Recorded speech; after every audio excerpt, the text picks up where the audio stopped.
Whenever performing mechanical repairs, please make sure to observe safe working practices at all times.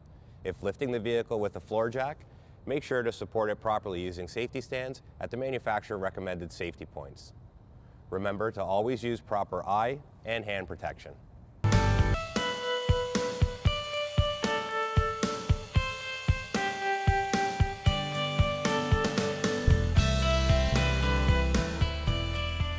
Before we begin the brake job, we're going to check the runout on the brake rotor. Any variation more than 2/1000 of an inch will require the rotor to be replaced. The first step is to loosen the brake line. Next, we're going to remove the bracket bolts. Then safely suspend the old caliper. Using a bungee cord or a mechanic's wire will work.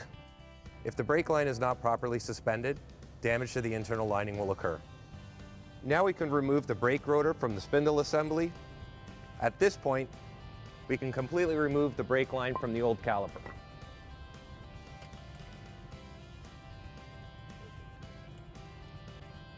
The next step is to clean the area where the rotor mounts to the hub.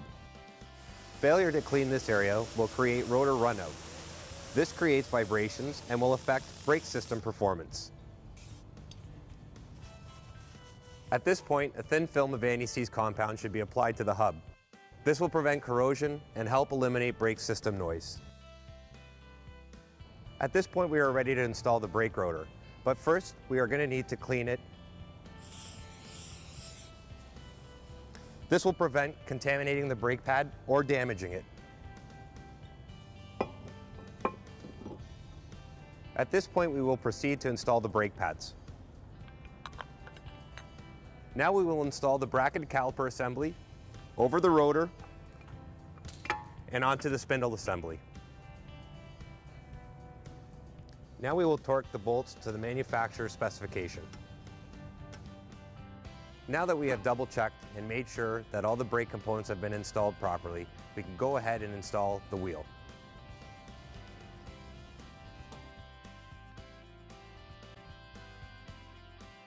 Please always remember to torque the wheels to the manufacturer's specifications. When servicing the rear brakes, be aware that most rear calipers incorporate some form of emergency brake mechanism that require very specific adjustment procedures. On the most common type, the caliper piston needs to be rotated in order to retract it into the caliper bore. Please refer to the service manual of the particular vehicle application being serviced for additional information. Not all vehicle brake systems are bled the same way. In order to make the bleeding process faster and more efficient, the correct bleeding sequence must be observed.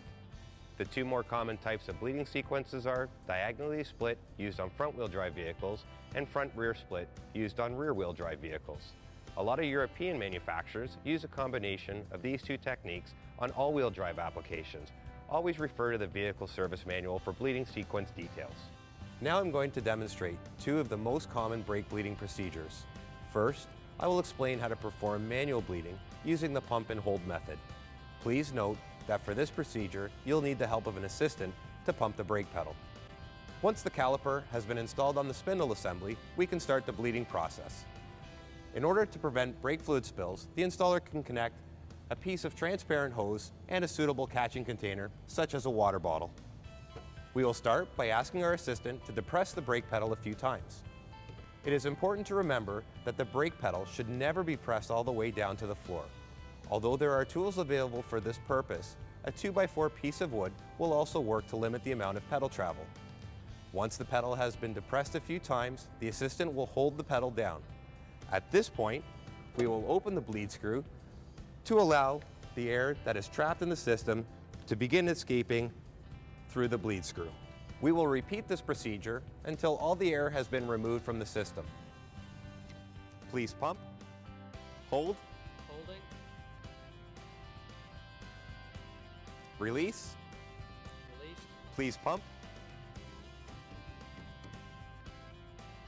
Once the air bubbles stop flowing through the transparent line and a clean, consistent stream of brake fluid is observed, the brake system bleeding has been successfully completed.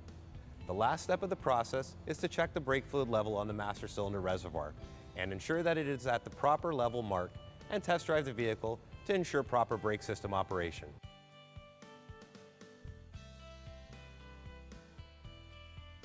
With the brake line installed, we are now ready to bleed the system. I will be using a vacuum bleeding tool to bleed these brakes. Once all visible air bubbles have been removed, you can remove the tool and tighten the bleeder. Dirty, old, contaminated fluid is the leading factor of brake system failure. It is very important to always use new, manufacturer-recommended brake fluid of the appropriate specification for the application being serviced. The most common fluid types used on today's passenger light and medium-duty applications are DOT3 and DOT4. Please note that DOT5 and 5.1 brake fluids are silicone-based and should never be used on ABS brake systems. Always consult the service manual or contact our tech support line for specific fluid information. Please be aware that some vehicles equipped with ABS braking systems require special bleeding procedures, where a scanner may be needed to bleed and reset the ABS modulator internal valves. Please refer to the service manual for specific service information on those applications. As you can see from the previous installation demonstration, you will find the auto parts line of bracketed calipers will save you up to 40% on the installation time, as well as increasing your bottom line by not having your technicians wasting time transferring old, rusted out mounting hardware, cleaning dirty or seized slider pins, or lubricating bushings. When ordering calipers, insist on the complete bracketed caliper solution, which has quickly become the industry standard for brake part replacement.